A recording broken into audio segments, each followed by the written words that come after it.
Bhagwan Shri Ramana Maharishi says, I'll read his words from Talks with Ramana Maharishi. So he says, as long as there is a sense of separation, there will be afflicting thoughts. If the original source is regained and the sense of separation is put to an end, there is peace.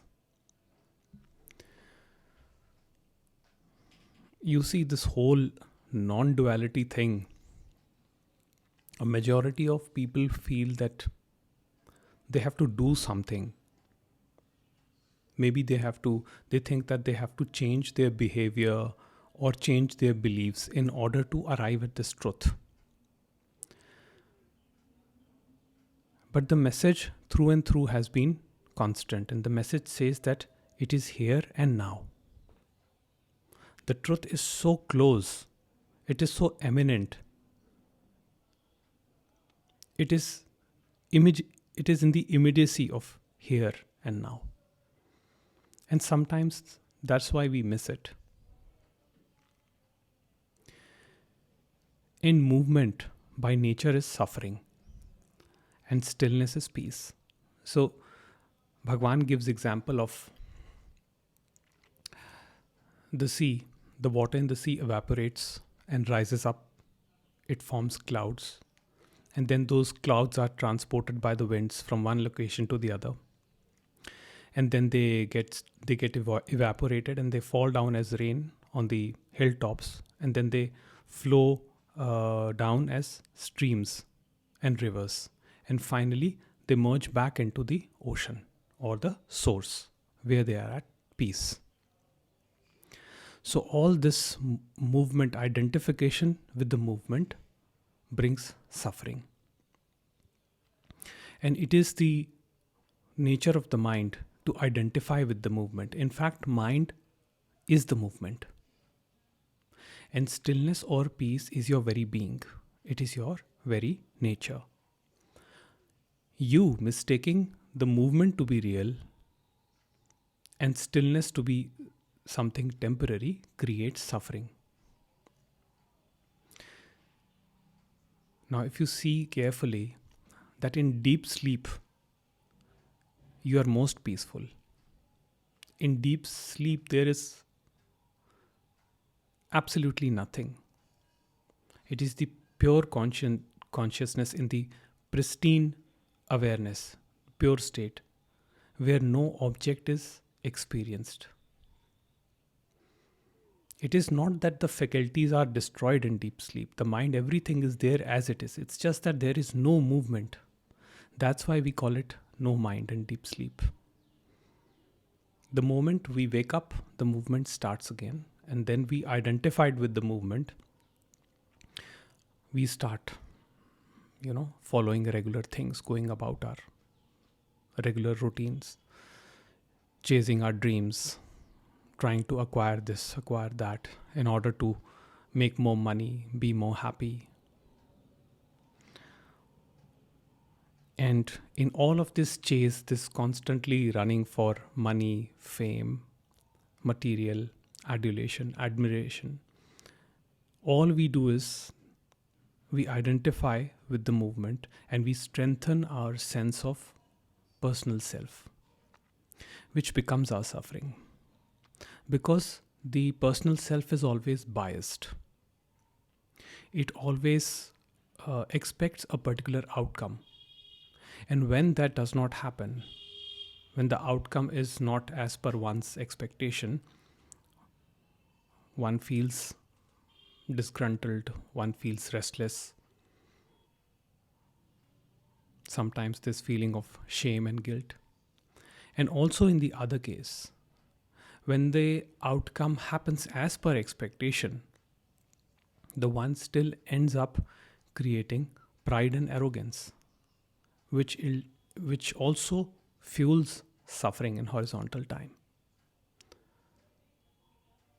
See how conveniently we tell our kids, I'm so proud of you.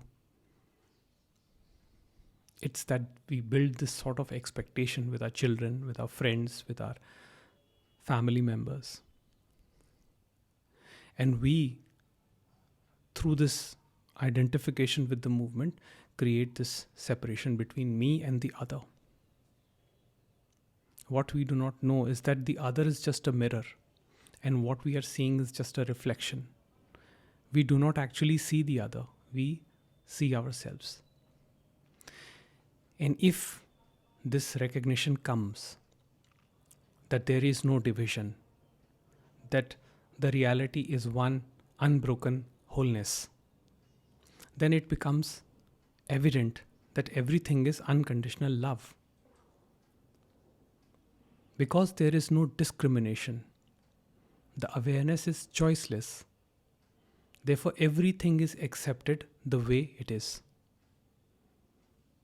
And love, the word love, true love means not discriminating. When there is identification with a form and the love is conditional, that is not true love. That is just a sensation, a feeling, which is based on certain conditions. When the conditions are there, we feel good. When the conditions are not there, we don't feel loved.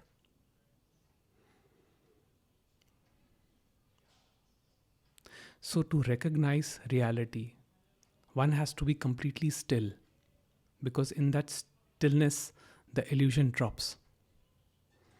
Now, of course, it is not in the individual ego's control to bring about this stillness.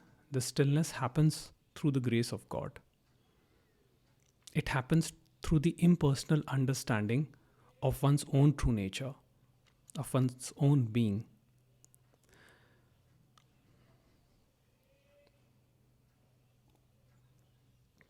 I get so many questions where people ask that they're troubled by their behavior, their patterns. And the first thought that comes to mind is, who is troubled actually? The problem is that we see our patterns, our behaviors as something either desirable or undesirable. We subconsciously create this dualistic split of good and bad. And we all our actions conform to that, conform to that identification with the dualistic split. So whether we know it or not, when we act identified with a certain idea. We are very cautious what others will think of us. And what others will think of us is dictated by what the society says. And when the society says it over and over again, that becomes our truth in our mind. We don't sit and contemplate if that is indeed the truth or not. We just blindly believe people. Today, in this age of social media and hyperconnectivity, we start believing all the sources. Somebody forwards a WhatsApp message, we start believing them. We think that that's the only reality. We don't even question who is that person, what is that person's credibility, why do they say what they're saying. We just immediately forward that message to other people. We don't verify because it matches our thinking, our idea of how the world should or should not be. And what the message says, the message of non-duality, is that there is no should or should not. There is simply the what is. And the unconditional acceptance of what is the recognition of truth.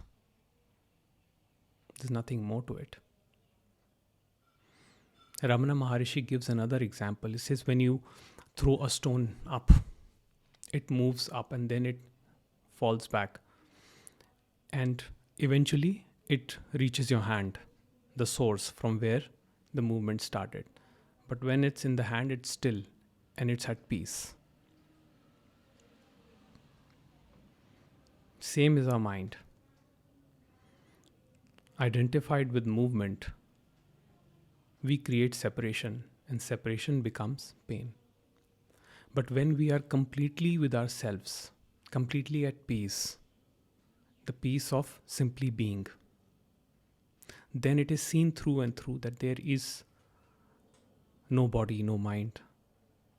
There is only the being, the primordial truth. And we can deny everything.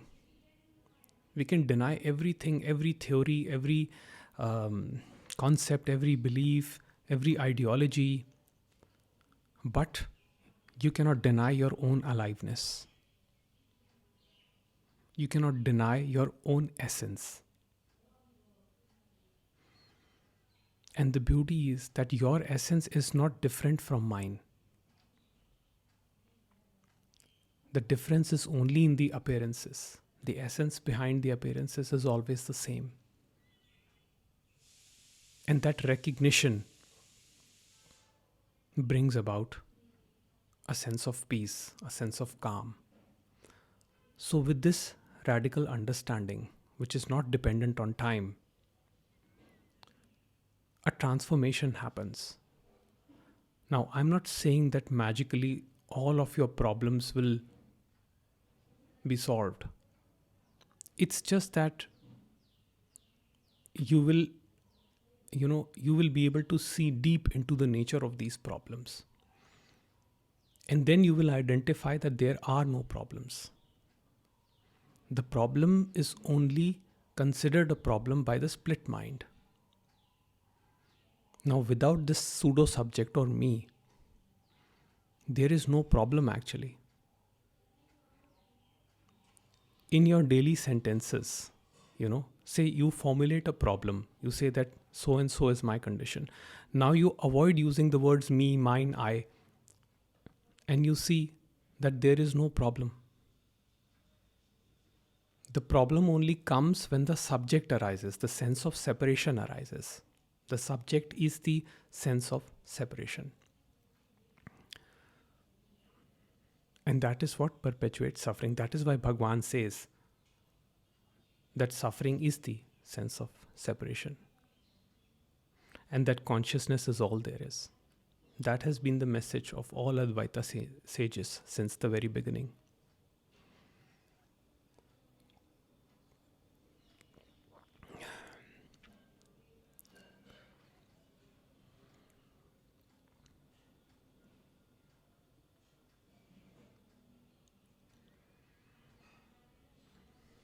Otherwise, you see, there is no end to this process of seeking the truth. Till we continue to see problems as problems. The problem is identification with the movement. And Ramana Maharishi says, I'll read his words. He says, you must regain your source before the false identity ceases and you are happy.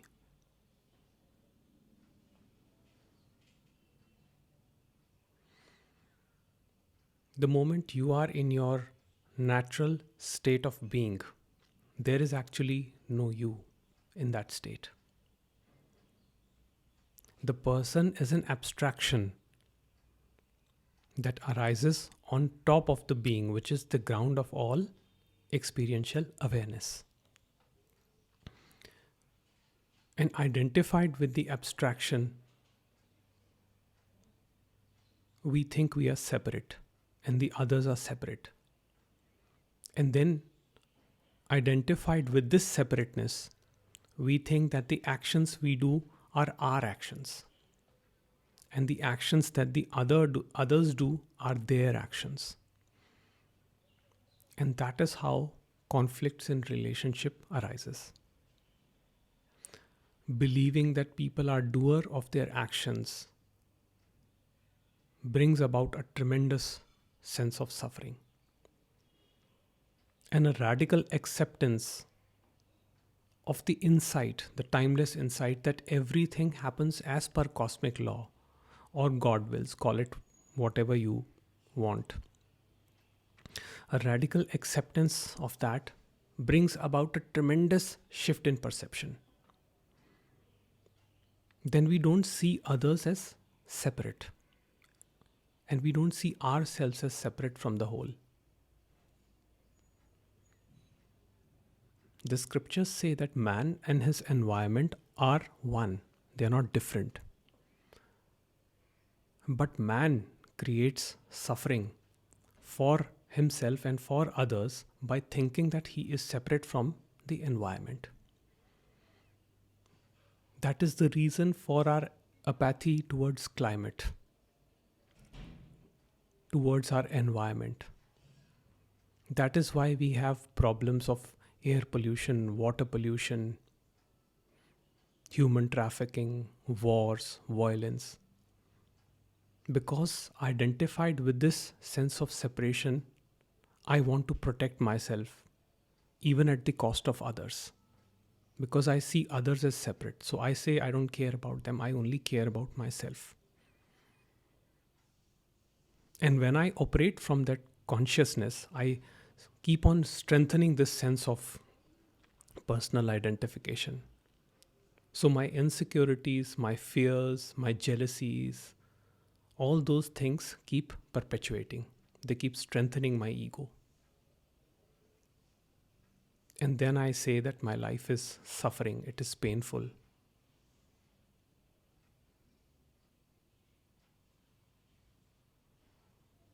But this radical recognition that there is no me instantly breaks down this dualistic split of me versus the other. And the attitude that changes in daily living is me and the others. So the natural change is that a compassion arises. It's not that we still experience mood swings and the daily ups and downs of life. But deep down, there is this recognition that it is one consciousness that is powering everything. And the whole is not divided into parts. The whole manifests as the parts. The wholeness is in the part. The wholeness is in the division. So, with that understanding, the ego begins dissolving. And when the ego dissolves, there is no separation. The ego thrives on separation. The ego is always in an existential crisis. It is always threatened. So anxiety is a natural outcome of the identification with the ego mind.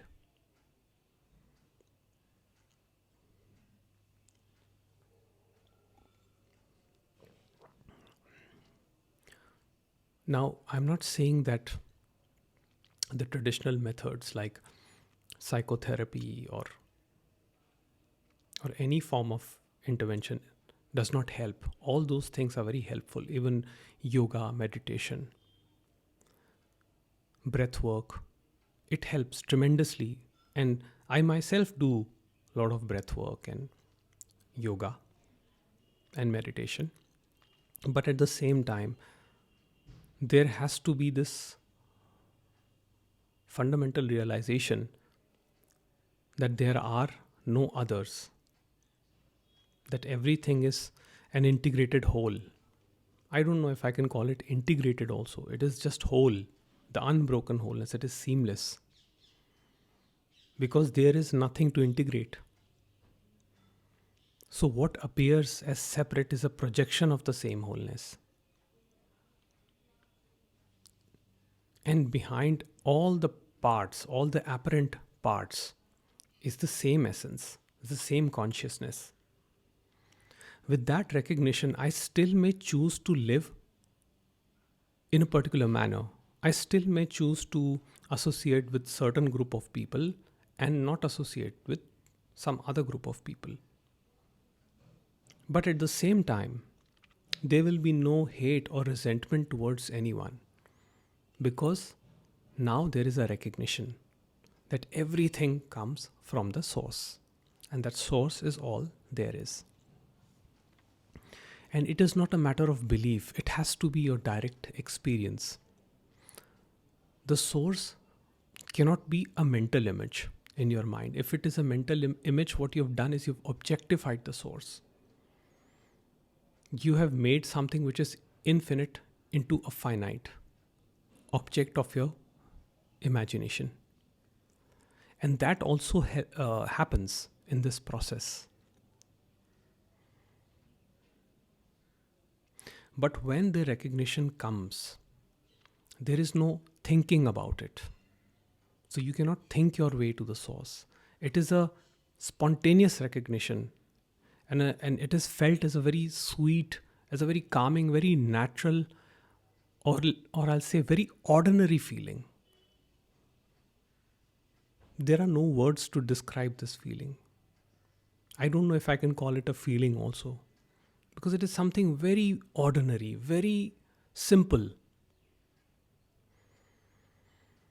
And Bhagwan would say that self-realization is the simplest thing. It's just that our mind complicates things. We think that, we have to go through a process, that we have to read all the scriptures, we have to listen to a lot of non-duality masters, we have to study different religions, and then, after all the hard work, the truth will come. And with time, we will improve. The truth comes spontaneously, instantaneously. After that, whatever changes happen to the mind, body, organism, that's just a story. Some people experience drastic changes, some people don't experience such, immediate changes.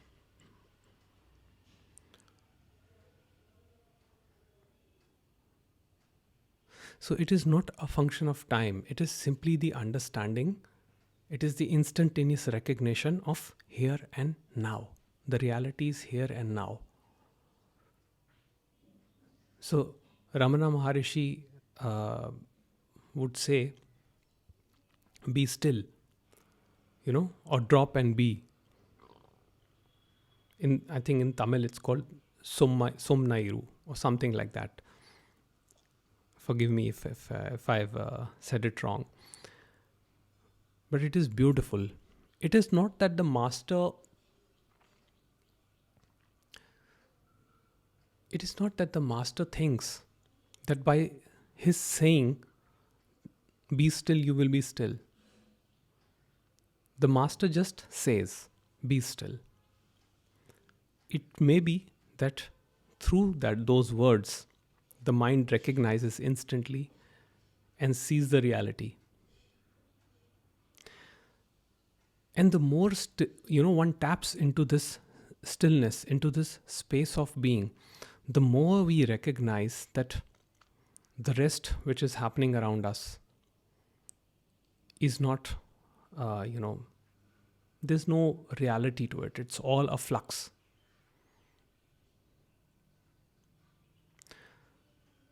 Now, the people who are extremely identified with religious ideas or philosophical ideas or even spiritual ideas, where they are willing to wage a war against the other for having different opinions, are those who basically don't have deep knowledge of either religion or philosophy or spirituality.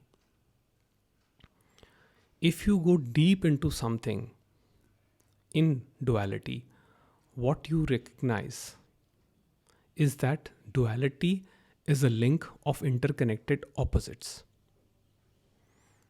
Everything, without exception, everything comes with pain and pleasure. Trying to avoid one creates dualism. Trying to avoid pain to experience pleasure creates suffering. And also the vice versa. There are people who get identified with pain and who play victim. Even those people suffer. The playing victimization is also part of the same ego, the same movement. So the ego can manifest in two ways. It can either play the victim, the vulnerable, or it can play the grandiose.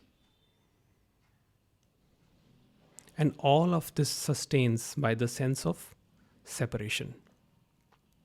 The belief in the idea that there is a concrete entity here, that this I thought, this me is something real.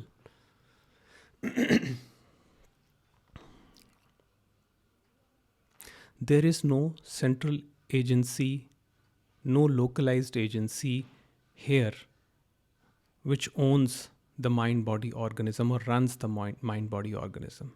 This biological organism is a highly intelligent machine. It's a robot, basically, that acts and reacts based on past conditioning.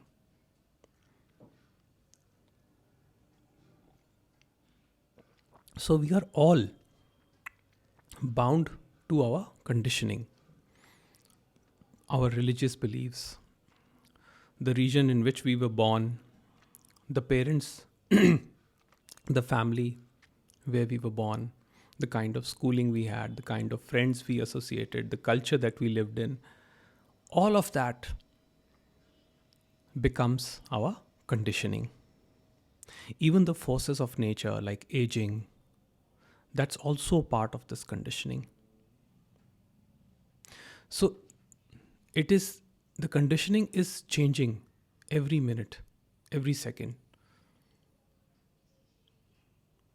Now, in this age of hyperconnectivity, we get access to so much information, and our views, our ideas keep changing from one minute to the other.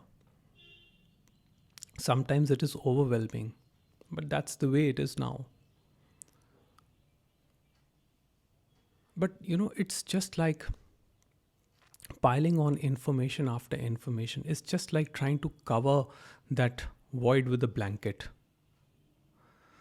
The blanket may hide the void, but it's not going to fill the void. No matter how hard you try, no matter how many layers of blanket you put. So knowledge is just going to cover that void. The only way to get rid of that void is to understand that there is no void, that the void is an illusion.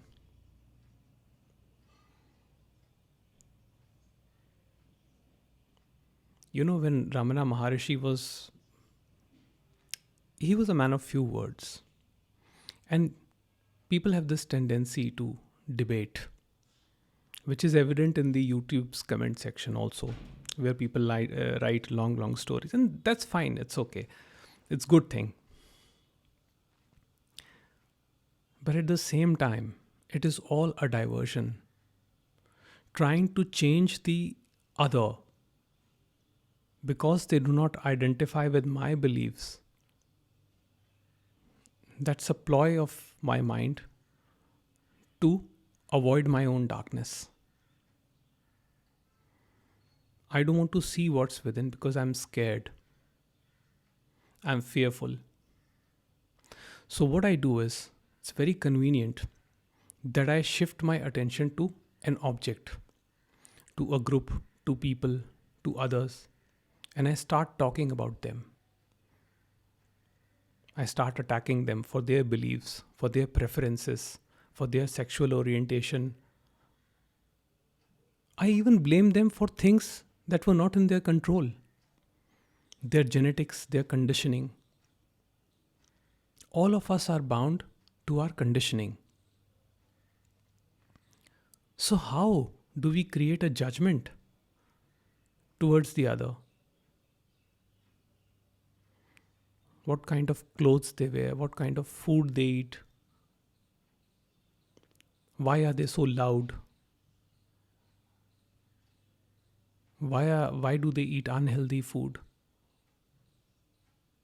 We believe that these people are deliberately doing all of this to upset us, to annoy us. That is how the ego works. It always brings the attention back to itself. It says that the other is doing things deliberately to annoy me. But that is just a ploy of this cunning ego mind to avoid its own darkness. Because all the jealousy, anger, hatred that arises, it arises within you. The outside is just an event that is happening. The sensation arises based on some event, and the ego mind immediately takes ownership of that sensation, and it says, I don't want to feel this. Then what do we do?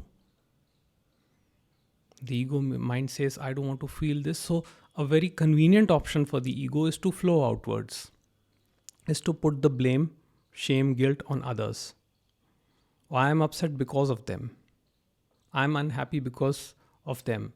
So and so happened in my life. My misery is because of them. And the story keeps on adding, adding, adding. And we keep on repeating these things like an affirmation. This happened to me, that happened to me, people are nasty, the world is bad, horrible world, there are so many wars, there's poverty, there's this, that. All the knowledge accumulated from different sources, from social media, from news, from gossips here and there. And majority of it is without any credibility. A majority of the information on the internet, I believe, is fake information. I was reading an article the other day. It says that I think over 50 or 60% of the information on the internet is fake information.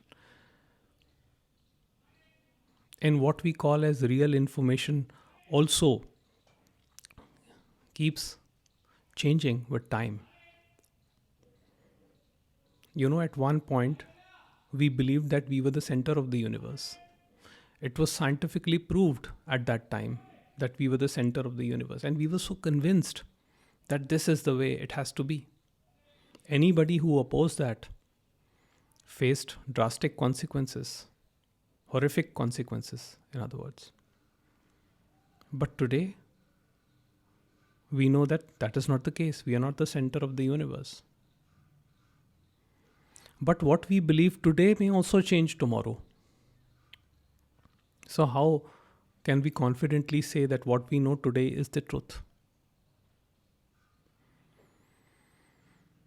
And what the message of non-duality says is that the truth cannot be changing. The truth is the witness of change. It's the eternal constant.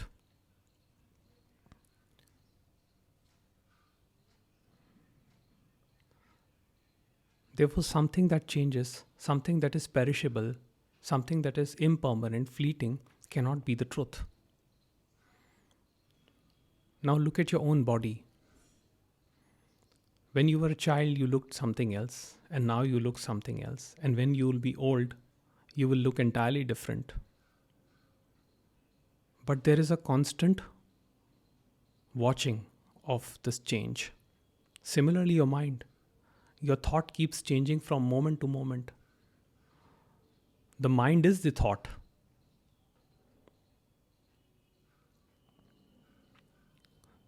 So even the mind and body are changing.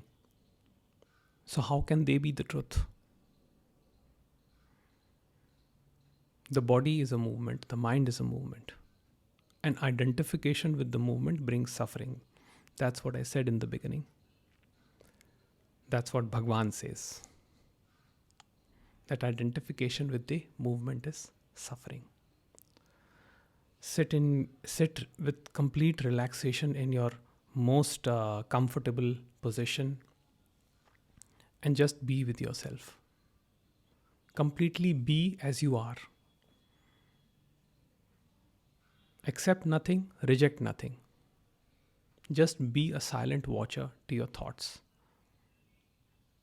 And there was one gentleman who mentioned that why waste life watching thoughts? But then the question is, who is watching the thoughts? And according to who is life wastage? How do you know that you're not wasting life right now?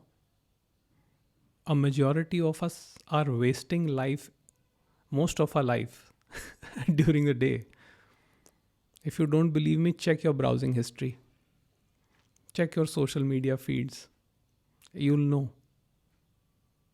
But of course, that's just a limited perception of life, that it comes from a personal perception, that there is a me and that I should be doing this rather than doing that. It is that my mind has identified with a certain idea as good and a certain idea as bad. So I say if I watch television or social media, that is time waste. And if I read about non-duality or spirituality, that is, or work on my business ideas, or work on self-growth, that is actually making good use of time. These are just interpretations of the mind. How do we know what is good, what is bad? The moment we create this duality of good and bad, the suffering is bound to arise. Because it is the nature of duality. Clinging to one end is bound to create pain. So Nisargadatta Maharaj in his book, I Am That, he says that the life of river flows between the banks of pain and pleasure. And clinging to one end creates suffering.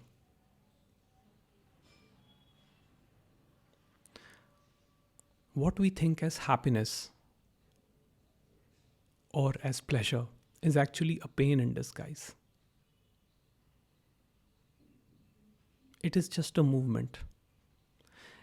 And identified with this idea of pain and pleasure, we try to control situations, we try to manipulate situations. If you are aware, you will notice how much of manipulation you do in your daily living. And by manipulation, I'm not talking about that toxic manipulation where we create conflicts in relationship. The manipulation is like how we try to enforce our beliefs onto other people. How eager we are to forward that WhatsApp message, which gives a very beautiful line which says that you should be like this and not be like that. What you should eat, how you should sleep, what your goals should be. How eager we are to pass that information to the other person. Claiming that we know better than the other person.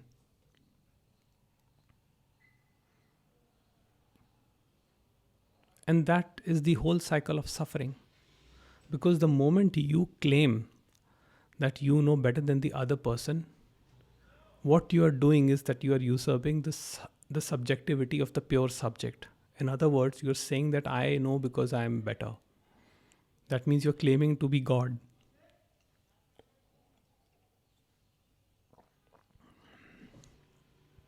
That is the ego. Once you are quiet within, once you are completely at rest, at peace with yourself,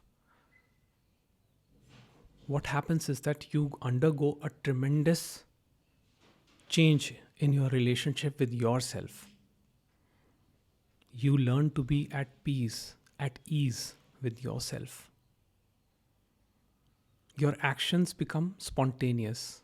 Your living becomes moment to moment, not concerned with outcomes, with preferences. You start living in the present moment, in the now. And when our relationship becomes harmonious with ourselves, our relationship also starts becoming harmonious with others. And that's the beauty of this message. Because life is all about relationship and action. As Master Jittu Krishnamurti says. What else is life? It is all relationship. Relationship not just with people, relationship with everything, even with your own thoughts. Sit by yourself, completely disconnected with all technology, and just be there, be still, and see what kind of company you are in, what kind of thoughts you produce, and you'll get to know what kind of relationship you have with yourself. A majority of people will not survive even a minute with themselves. because they are consuming so much. They are buying so many ideas, so many ideologies, all the fancy stuff, philosophical stuff, and stuff related to self improvement, self growth. What is this self? Where is this self within you? Who is trying to achieve growth? Now, I don't imply that you stop working. I don't imply that you abandon your goals. What I'm trying to say is that goals will manifest for you without you needing to set any goal. And the growth and all those things are byproducts that happen when you live spontaneously, when you live creatively. When the thinking mind that creates separation subsides, what emerges is the working mind. And working mind is the source of infinite creative potential. It creates a state of flow where you're completely immersed in the work, completely disconnected with what the outcome is going to be or how your work is going to be perceived by others.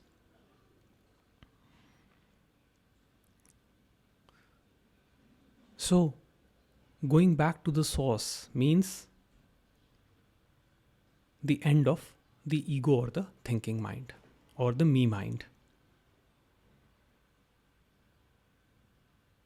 And see how life becomes harmonious because relationships become harmonious.